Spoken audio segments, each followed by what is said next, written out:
Welcome back, everyone, to the Champion Forum podcast. I could not be more excited. I've been waiting for this day for nearly 2 months now to introduce this guest to our community.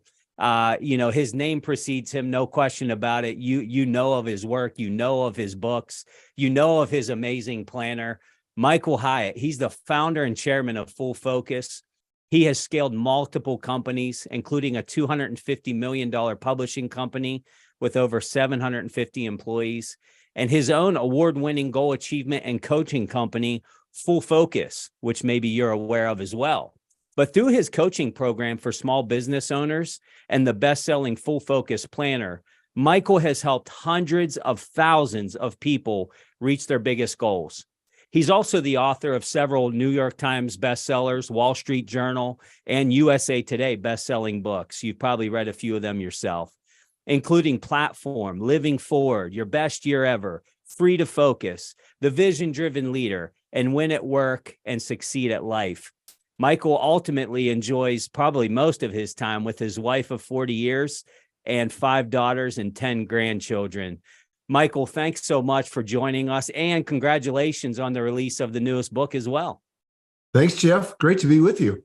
Yeah, so hopefully I got all those stats right, and I believe they're all on point, right? And probably even more than that. Some of that was true. Well, in looking at your work over the years, I admire your work, but I also maybe even more so admire who you are. In following your work over the years, you're somebody that does it the right way, does it with high integrity, and you truly do look to serve other people. So on behalf of our entire listening audience, thank you for the deposits that you're making and other business owners and leaders. Well, thank you so much. I appreciate that. That's certainly my goal. And it's nice to hear you say that. You bet. Well, there may be one, maybe 2 people listening that aren't familiar with your work. And I want to at least tee up a little bit of the background. Obviously, you start your publishing career as a student at Baylor, getting it done while being a student at the same time. And you end up as the CEO of Thomas Nelson and go on to find your current company, Full Focus, in 2012. But for those that might not be familiar with you yet, tell us a little bit about your background and maybe fill some of those gaps from launching a business as a student to CEO and now entrepreneur. Yeah, well, I intended when I was in school that I was going to go into the ministry. I majored in philosophy, intended to go to seminary, but I started working for this small publishing company, book publishing company in Waco, Texas, which is where Baylor University is located. And I got so enamored with that whole business. And I'd always loved books, and I was a voracious reader. And I thought, man, if I could work in this industry and have some part in getting books out into the marketplace and having an impact on people's lives, man, that would be amazing. So long story short is I stayed in the book publishing industry for most of my career. So I worked there at Word for several years, I think 6 years. And then I came to Nashville to Thomas Nelson Publishers, which at the time was the 7th largest book publisher in the country, the largest Bible publisher in the world, founded in 1798. And I just began as kind of the assistant to one of the divisional managers. So after 17 years or so, I worked my way up. And in the process, I left once, started my own publishing company. That didn't do so well. Then I came back to Thomas Nelson and resumed my career track there, and eventually became the CEO and the chairman of the company. And we were a publicly held company when I took over, and we were being traded on the New York Stock Exchange. And so I did that for 6 years. We ended up selling the company to HarperCollins, and then I made my exit and decided I wanted to do what I'd always dreamed of doing, which was to be an author and a speaker. And that was the beginning of Full Focus, the company that I have now. Yeah. And boy, the impact that it's making. We're going to talk about this in a little bit about your speaking and how that all got started. But one thing that you said in that, giving us a little bit more of your background, is you went off on your own and it didn't go so well. And man, that's music to my ears, Michael. Like, here you are with all the accolades and all the bestsellers and all of this stuff, but there were parts of the journey that didn't go so well, and you probably learned and applied those to future things, I would imagine. Well, absolutely. I mean, I really believe in the concept that John Maxwell calls failing forward. Yep. And that's basically what I've done. You just want to make your mistakes fast and learn from them and keep moving. Yeah. But yeah, so I started this publishing company. I was at Thomas Nelson and I thought, gosh, this can't be that hard. I want to do it myself. And so I left with another guy who was my boss, and we started this publishing company. And we had initial success. I mean, we took off like a rocket. We raised money to do it. We took off. We were off to the races. We had a New York Times bestseller almost out of the gate. And we decided we didn't have enough distribution. So we got into a distribution relationship with another publisher, a bigger publisher. And they had I don't know, let me just think here for a second. I think they had 10 times the number of salespeople, field salespeople that we did. So we thought, wow, that's what we need. If we have more salespeople out there calling on bookstores, we could 2x, 5x, maybe 10x our sales. Yeah. Well, that never happened. So we were doing about, I don't know, $400,000 or $500,000 a month with our own publishing company.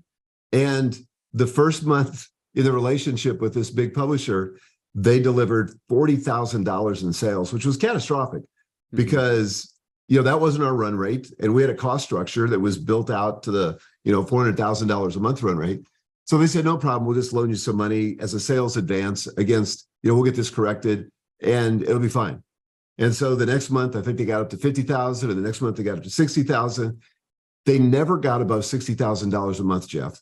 And so finally, by the time they decided to pull the plug, we were into them. We owe them about $1.2 million. So their parent company decided that they were going to sell this company that we were in the relationship with, and they wanted to clean up their balance sheet. So we got a call from the parent company, and they said, yeah, about that $1.2 million you owe us, you got 30 days to repay it, or we're shutting you down and taking all your assets. And that's exactly what they did. So we were so broke, we couldn't even go bankrupt. We didn't have any assets to distribute. So that was kind of the end of that. And I learned some really, really important lessons, and I wouldn't trade them for anything in the world. Yeah. I definitely wouldn't want to repeat it, but I wouldn't trade them. Well, we can laugh now, I hope, because I'm kind of giggling here, but I can giggle because I'm in that race right now as a startup company as well. And oh my gosh, someday I'll write a book about what not to do as well. And I guess there's some silver lining for any of the startups and entrepreneurs is it's okay to fail and get your salespeople right, I guess was the takeaway there, right? Well, exactly. And the cool thing about it is, every time you fail, it becomes fodder for content. I literally now make a living based on recounting all the stupid stuff I've done and what I learned. And the hope is that I can save entrepreneurs and business owners tens of thousands, if not millions of dollars, in lost momentum and just silly mistakes that they don't have to make.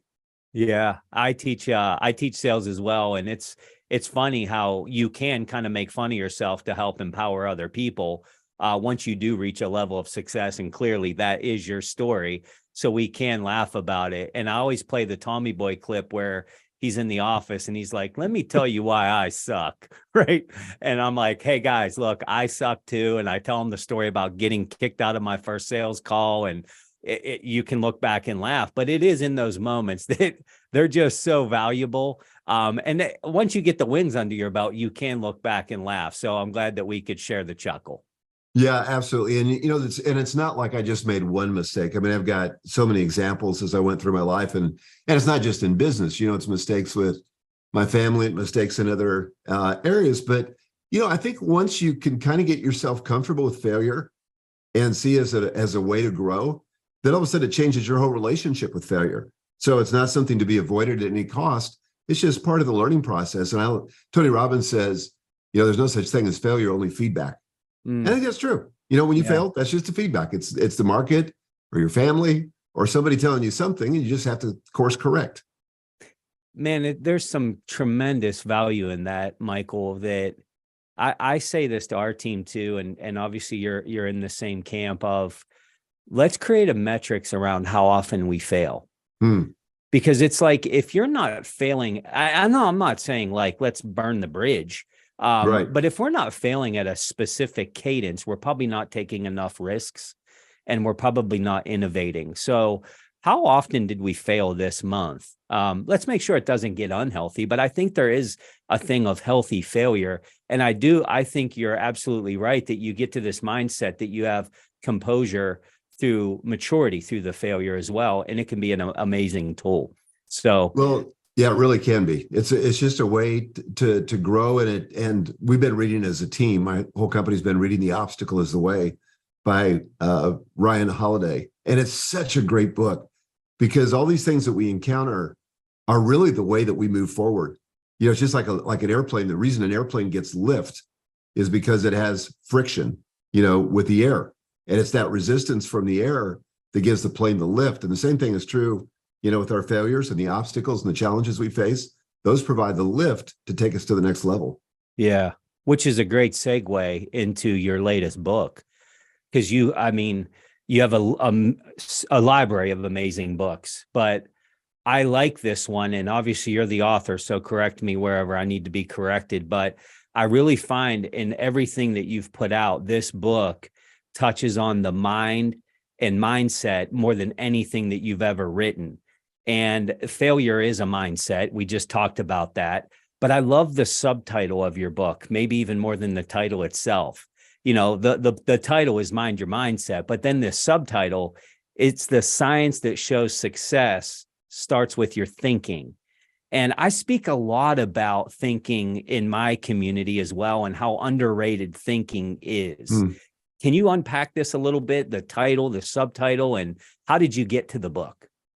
Well, I really think this book, Mind Your Mindset, is the prequel to everything else we've done. And I co-wrote this with my daughter, Megan, and we've co-written 2 books now. She's the CEO of Full Focus now. I'm the chair and the founder. So we went through that succession a couple of years ago. So she's your boss, technically.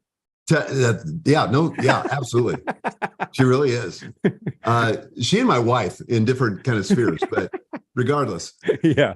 So yeah, it's kind of the prequel to everything else that we do. And the thing I've noticed about entrepreneurs and working with thousands of them is all of us tend to have an action bias. You know, we encounter a problem and we think, oh, I'm just going to redouble my efforts. I'm going to work harder. I'm going to apply brute force. And we have a lot of confidence in our ability just to break through. But if you really want breakthrough results, you got to get a breakthrough in your thinking. You got to go further upstream because the results that you're experiencing in your business right now, frankly, in your health or your most important relationships, whatever the results are, those come from your actions. But the actions come from your thinking. And the thinking is what makes the difference. The reason we take the actions we do is because of the thought process that's going on either consciously or subconsciously in our brain. And the way the brain is made, Jeff, is that it's designed to protect us. So it doesn't like a lot of risk. It's constantly scanning the horizon, looking for threats, and it's always trying to protect us, you know, so we can live to fight another day. Sometimes that's really helpful. Most times it's not. You know, it makes us play small.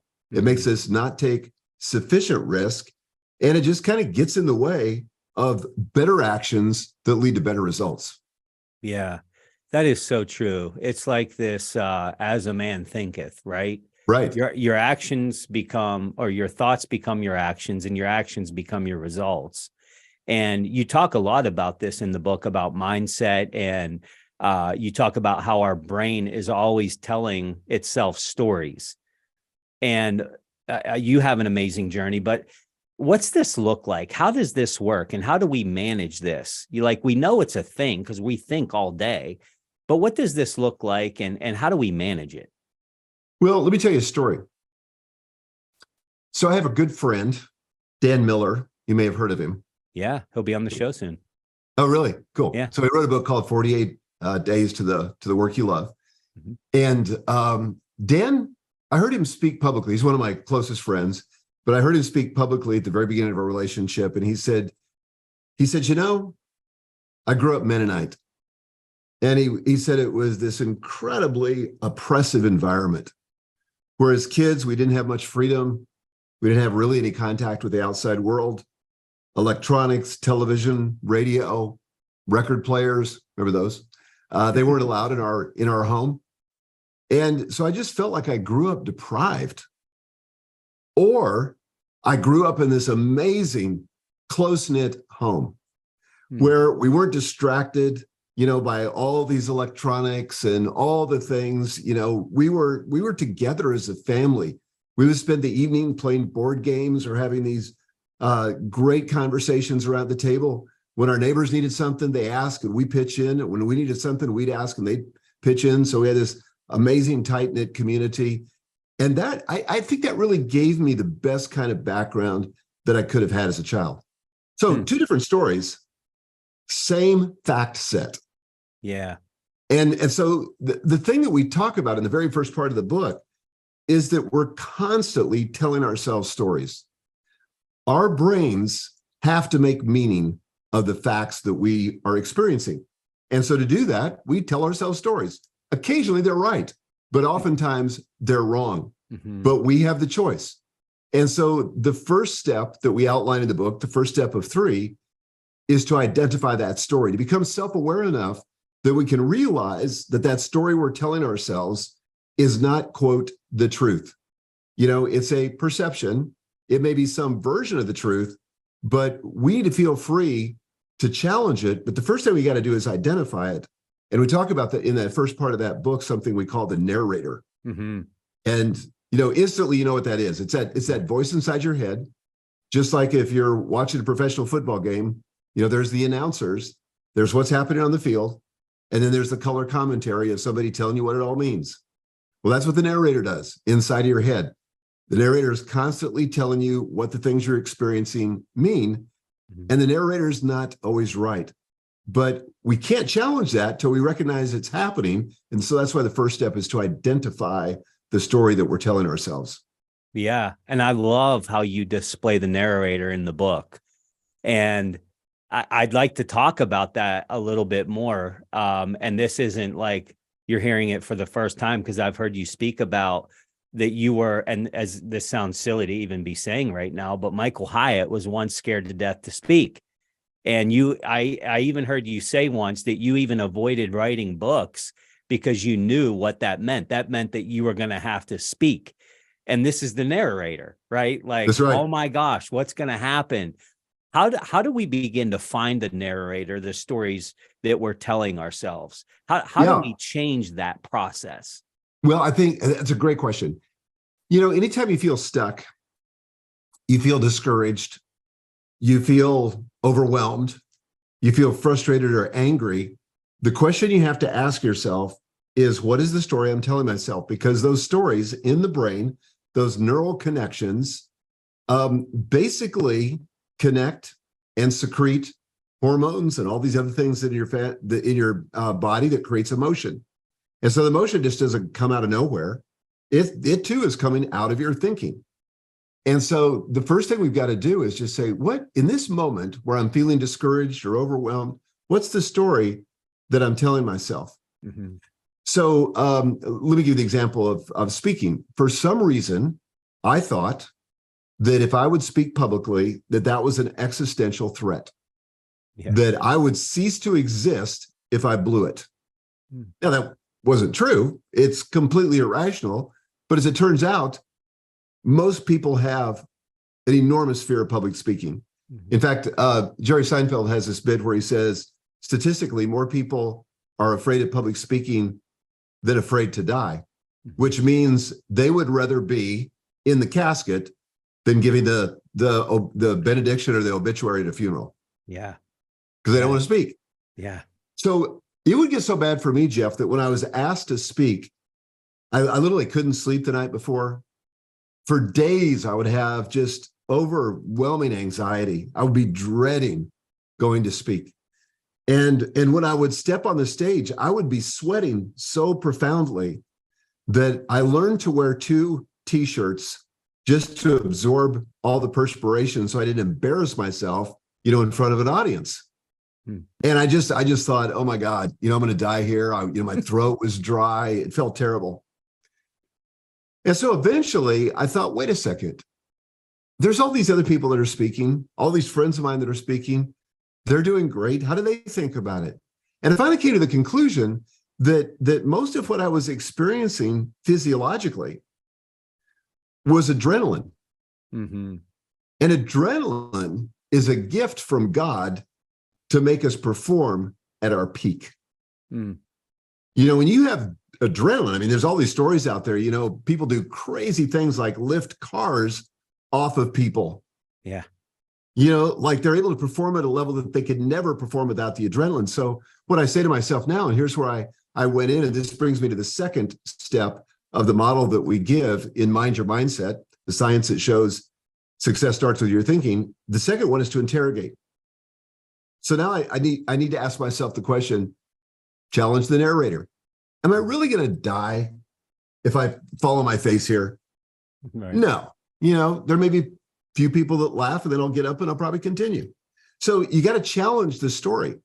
And so what I finally came to was that when I felt those feelings of anxiety, that fear, that, cotton mouth, that perspiration, I would just say to myself, oh, that's the way that my body prepares itself for peak performance.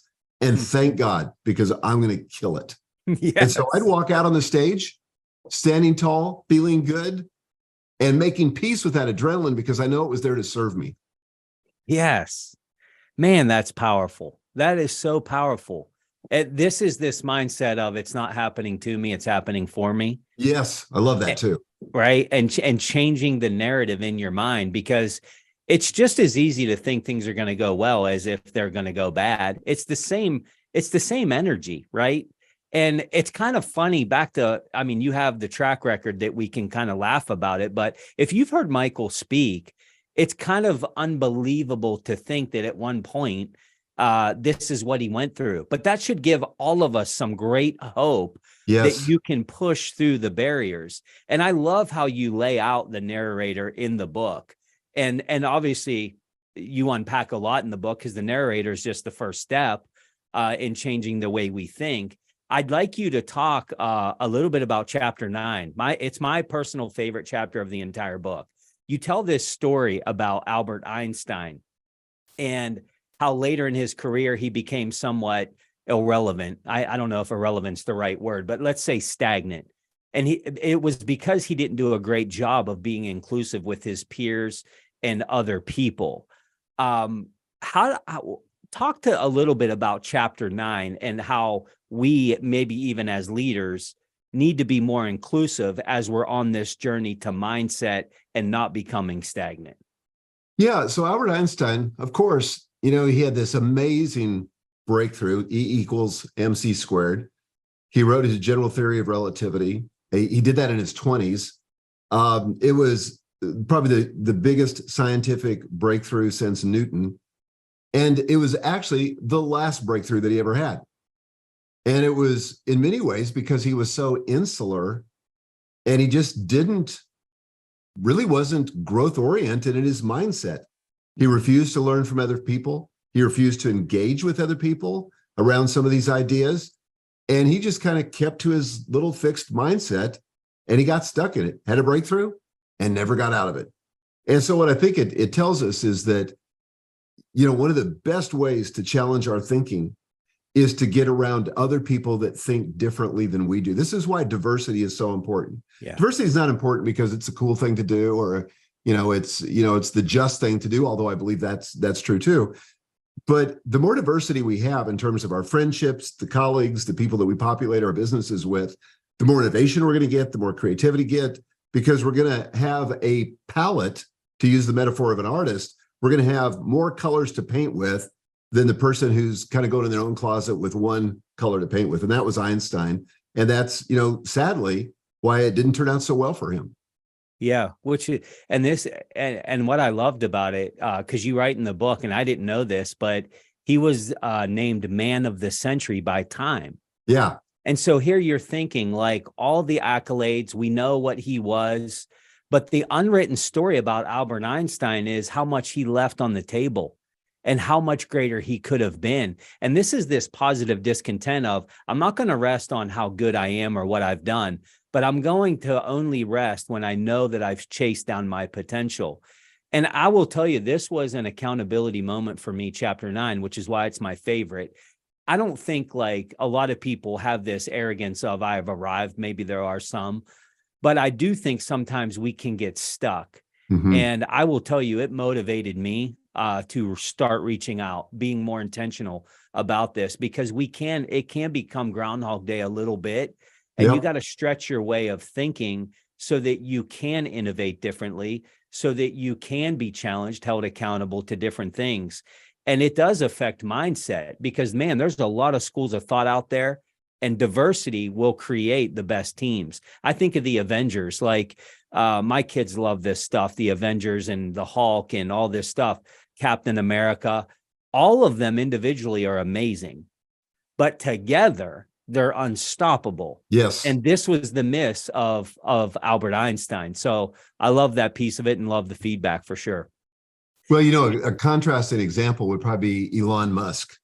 Yeah. And, I don't agree with everything he says. I don't agree with, I certainly don't agree with the kind of overdialed work ethic that he has, working 120 hours a week. But you got to admit, that guy is kind of the Tony Stark of our age. Yes. He's just like inventing one thing after another and taking on entire industries. And it's been unbelievable. And he's consistently underestimated. Yeah. It's like he started Tesla and like, oh, that's not going to work. There's no infrastructure for electric cars. And all he did was make it work and build it. And of course, we all know now he's the richest man in the world. Yeah. So, Yeah. not the money's the measure of everything, but I do think it's a testimony to the level of innovation and to the fact that he's constantly improving, constantly growing. Yeah. And the That's people he inspiring. surrounds himself with as well. Yeah. Which back to chapter 9, it's a great point. As I think through this, what it really told me as I looked in the mirror reading the chapter is it's very difficult to critique your own thinking. It's hard to Very do difficult. that. And what we have is our own experience and our own viewpoint to rely on, which is limited. Meanwhile, other people know things that you don't know. They have different experiences. They have different levels of knowledge that enables them to see things that you can't see, things that are maybe holding you back from achieving your goals or hitting the wall. So how does this occur? How do we get in this rut, Michael? And how does this occur? And what are some practical things maybe that you've done to be intentional to get out of this rut and avoid this pitfall of, not reaching out and expanding? Are there things that you're like, this is part of my routine, this is what I do? Yeah, well, I've gotten into the routine of that because, I've gotten used to thinking about my thinking. But we have a tool that we go through in the course, or excuse me, in the book, that's called the self-coaching tool, which basically enables you to do for yourself what usually it takes somebody else to do. So let me tell a story first, because I think this will illustrate, I tell the story in the book, illustrate why it's valuable to have somebody else, sort of an outside-in perspective. So back in the Great Recession, 2009, I'm the CEO of Thomas Nelson Publishers, and we're going through the recession, and it was ugly. It really hit our industry hard.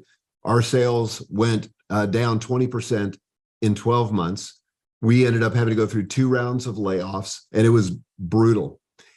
And so I had an executive coach. Her name is Eileen. I've dedicated the book to her. Eileen came in. She would meet with me for 1 full day a month, every month. And she was really kind of the person, like sort of like a business therapist, that helped me stay sane through all that, because it was a really challenging time. Mm-hmm. So she came in August 2009. She said, so how did July end up? And I said, well, it didn't end up that great. And she said, what? She said, how much did you miss?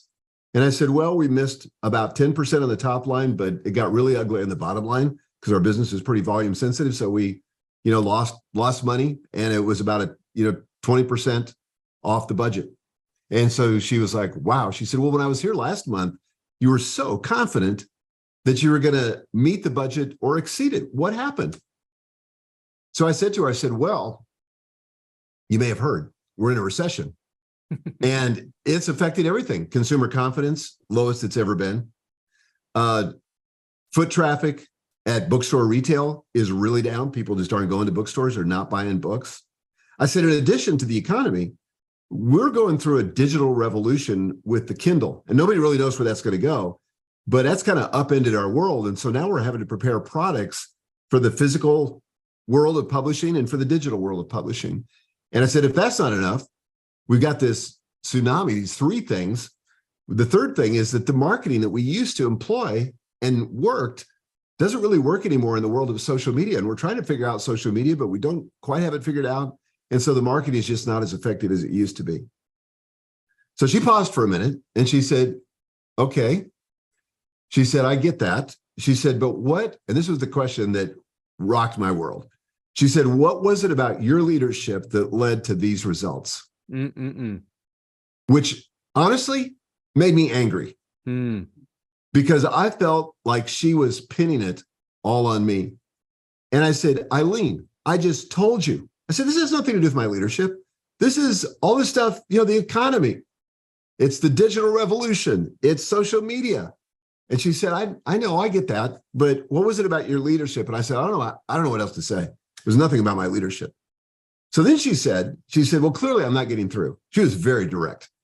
And by the way, a Pennsylvania lady. So, very direct. Oh, yeah. Love it. And so she got like right up at my grill and she said, okay, if you could go back 30 days, knowing what you know now, would you have done anything differently? And I said, oh, heck yes. She said, well, like what? And I said, well, I would have met with the sales team every day just for a stand-up meeting, just to make sure that we were pacing toward the target. She said, why? I said, well, because it frankly kind of caught me by surprise. She said, okay, good. What else? I said, I think I would have gone on that sales call with our sales team to Walmart because frankly, I'm pretty good at sales. And I think we could have loaded in more product than we did. We could have got a bigger order than we did. She said, what else? So I went through like 3 or 5 things. When I finished, she said, is that it? I said, yeah. She said, so what I hear you saying is it was about your leadership. And I was like, oh, guilty as charged. But here's the thing, Jeff. I saw the problem as out there. And I saw myself, this was a story I was telling myself, is that I was powerless to do anything about it. Yeah. That I was just a victim. Mm-hmm. And when Eileen insisted that it was about my leadership, I went from being a victim to getting all the power back. And so I could affect a different change going forward because I could lead in a different way. And so she could see the thinking that I couldn't see. Yeah. But if we do this often enough and begin to practice, it's like anything else, we can begin to become more self-aware about our own thinking and self-correct in real time. Yeah. And that's really what we're trying to help people do with this book. Yeah, it's so valuable. I think of mentors and coaches and even paid coaching that I've done that has revolutionized my thinking and has gotten me to places. I'm going to make an assumption that you have connection with Tim Elmore. Yes. And I just had lunch with him down at his office, and it was, I don't know, 60 to 90 minutes. And of course, I'm going with, 15 questions. I think we got to 5 of them. And he was very direct in the feedback that he was giving me, and very similar story to what you're saying. But as soon as I arrived back in Pittsburgh, we held a team meeting, and I'm like, we're executing blindly. Like, this guy's been there. We're going to do this. Like, these are some of the changes. And it was through that challenging that literally I made some investments into our company that I didn't think I was going to do maybe for another 18 months. Wow. And I 100% agree with this, how you need to be challenged and how the mindset changes. I tell a story in one of my sales classes about the sales shoe manufacturer that sent the salesman over to the third world country and follows up with him in 90 days. And the sales rep says, my numbers suck, boss. Nothing's going well. And he's like, well, why is that? And he said, because nobody here wears shoes. So he fires the guy, sends another guy over, follows up in 90 days and says, hey, how's things going? He's like, boss, it could not be going any better. Well, why? What seems to be working out? Nobody over here wears shoes. And it's like the same exact environment, totally different perspective. There was a different level of mindset, a different level of influence to win. And I love the example of the coach that you had, and shout out to her on the show. For helping you through that. And I think of, I self-proclaimed recovering from imposter syndrome. based off of childhood, growing up in poverty, all of these things. And it's a subject that I talk through quite a bit. And this goes in line with this mindset thing. I talk through this with a lot of folks week in and week out. And the book really brings life to some of this mindset piece and the narrator. Can you give us an example maybe of what it looks like to separate fact from fiction in the stories we are telling? Because we're talking about perspective here, and we're talking about the outside influences and your speaking and so forth. Is there any more you would elaborate specific to imposter syndrome? Yeah. I mean, I think, certainly when I became the CEO of Thomas Nelson, I thought it was only going to be a matter of time before they figured out that I didn't know what I was doing, and they would show up to pack my boxes and escort me out of the building. Because I felt like I was clearly playing over my head. Now, since that time, I've coached hundreds and thousands of business owners and CEOs, and know that pretty much everybody feels that way. Only the most arrogant, most narcissistic people don't feel that way. Right. But that's a very small part of the population. But most people feel like they're out of their league. And the problem is we draw these generalized conclusions based on a very small fact set. So like you, I grew up, I wouldn't say it was poverty, but I grew up lower middle class, where, from the time I was 14 on, I had to buy all my own clothes, pay for everything. And frankly, I didn't know any different. I didn't know that was weird or that was unusual. I just thought that's probably what everybody did. But I also learned that I developed this belief that I wasn't very good with money. Mm-hmm. And so when my business went under, and this was in the early 90s, I thought, wow, well, that, pretty much is proof that I'm not very good with money. And that was reinforced because I was sitting with a friend a couple of years later, and we were on an airplane flight, and I was kind of telling him some of these stories and everything. And he says, well, it appears to me that you're not very good with money. Well, that mortified me because, like, I never said that out loud, and I kind of thought I'd fooled everybody, but I had this nagging doubt that I would eventually be found out. But the thing about it was I was taking a very small fact set, right? So it was like, okay, I grew up kind of poor. I had a business failure. Does that mean I'm not very good with money? Or is that actually the seedbed out of which becoming very good with money can flourish? Mm-hmm. And so I started telling myself a different story. By the way, this is the third part of the book. So identify the story, mm-hmm. interrogate the story, and then imagine a better story. And so, I didn't lie to myself. I didn't say, like a lot of people do in the motivational world, like, I'm great with money, because I don't think I would believe that. But what I did start saying to myself is money is a skill that anybody can learn. Mm-hmm. I just need to educate myself. And you know how much time I'd put into my financial education up until that point? Zero. Like literally nothing. Mm-hmm. And so I said, if I'm going to get good at this, I mean, it's not like you're born with this, mm-hmm. or you're not born with this. Some kids aren't born with a cash register or a calculator, and so I just decided I was going to go to school, and I started reading a lot of books. I started listening to a lot of people. And over time, I developed a lot of competence around money, around managing money. Yeah. But again, I had to change the mindset first, because if I had stayed in that sort of fixed mindset that I'm not very good with money and there's nothing I can do about it, then I would still be struggling with money. Yeah. But you got to have that growth mindset. It's almost like predestined failure. The more you say, back to the funny Tommy boy, let me tell you why I suck. And we run these in our mind, right? But I think something you said there really rings in my ears too, which was, first you have to think a different way, but then you have to take action. And I'm all for positive affirmations. I'm about it.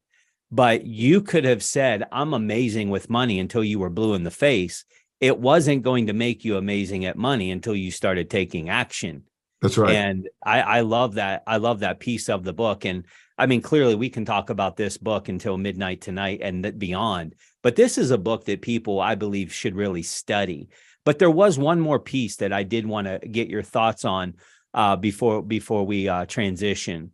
And it's this topic of intuition that you speak about. Where does an intuition is like this thing that we talk about, but nobody knows how to get it. And some people call it this gut feeling, if you will.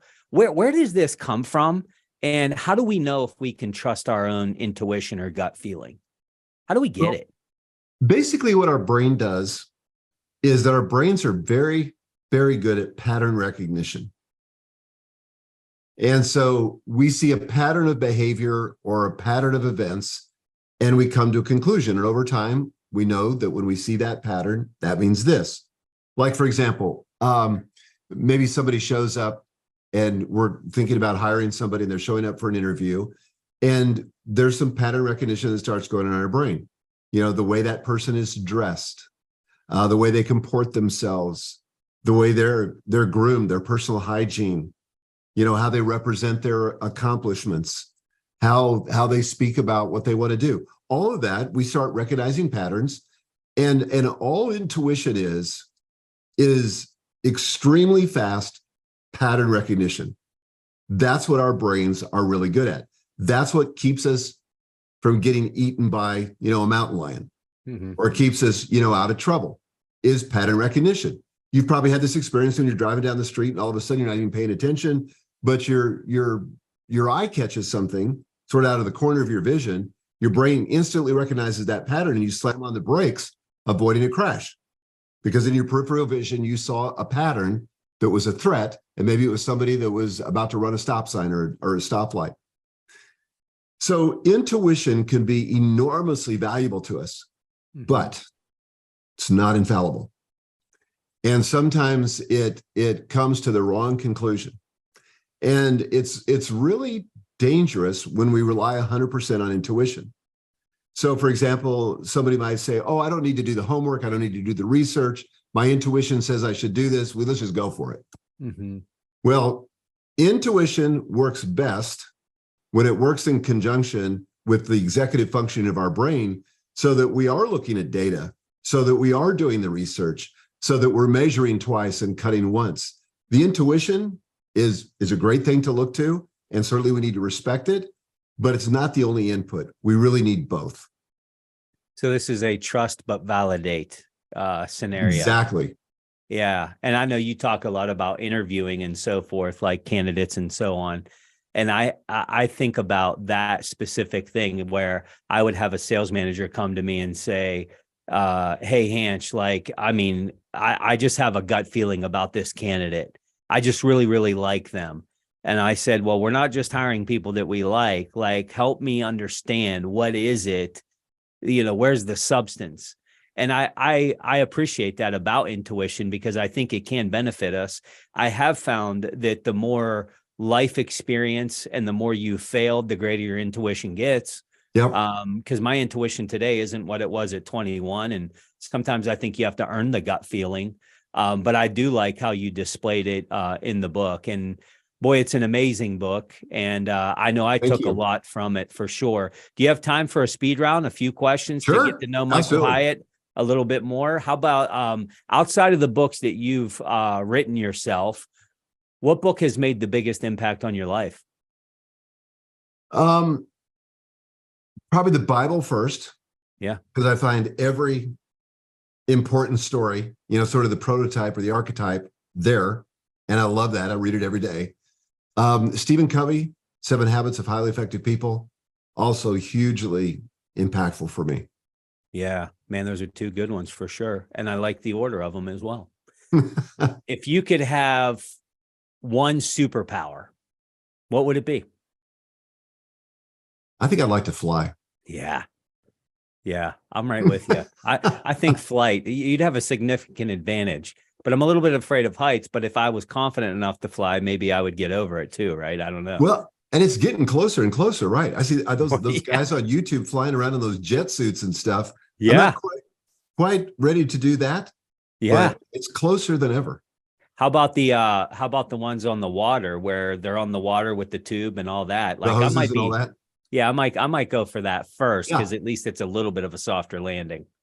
Yep, absolutely. I'd rather fall in water than concrete for sure. Yeah. What's your favorite question to ask people that you admire? Oh man, let me just think about that for a second. First of all, I love interviewing people. And in fact, I published on my website at one point 22 questions to ask other leaders when you meet with them. Mm, But narrowing it down to my favorite, I always like finding the failure stories. yeah. What's the biggest failure you've ever experienced? And I said this earlier, that you wouldn't trade, but you wouldn't want to repeat. Yeah. That's good. Maybe like the failed business or whatever, Yeah, right? exactly. Yeah, because we can learn a lot in failure. Can you tell us again where to find that list? It's on my website at fullfocus.co. And I think if Yeah. you search for questions, you can probably get right to it. Awesome. Yeah, I'm going to check that out for sure. What are some of your daily disciplines that have changed your life? Things that you've done consistently?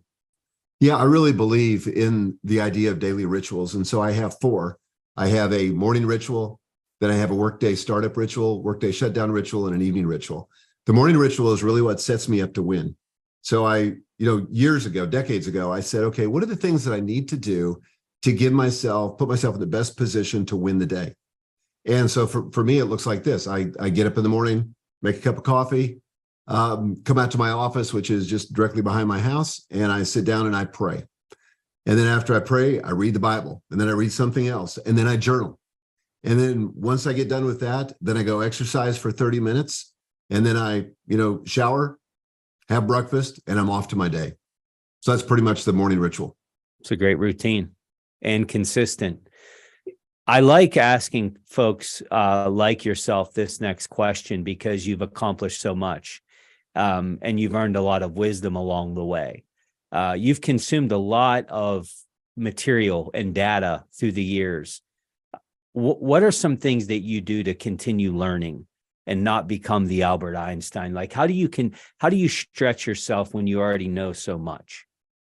Well, I think having a coach is enormously helpful. Also being around people that read a lot. And I've got a company full of readers because many of us came out of the publishing industry and we love books.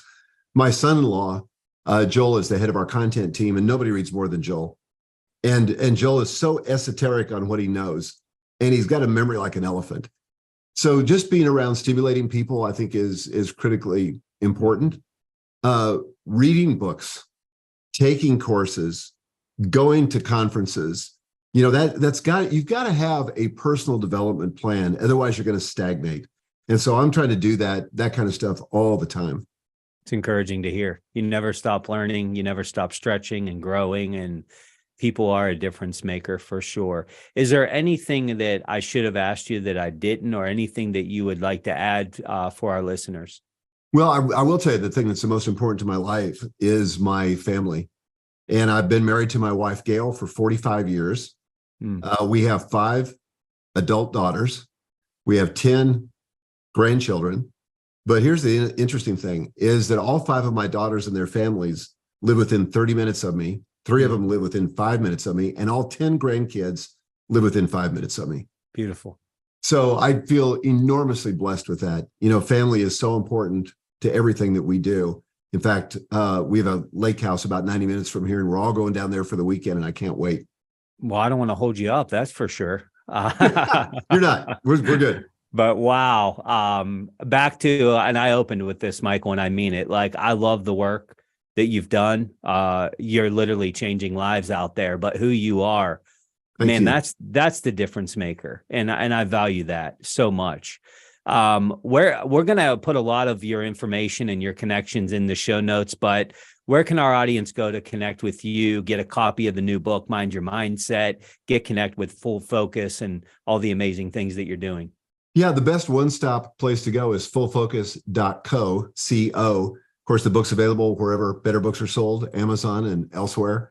But you can also get to it off my site. If you scroll all the way to the very bottom to the footer, there's a link to the book and really all my books and the Full Focus Planner and our business coaching program called Business Accelerator. All of that's there at fullfocus.co.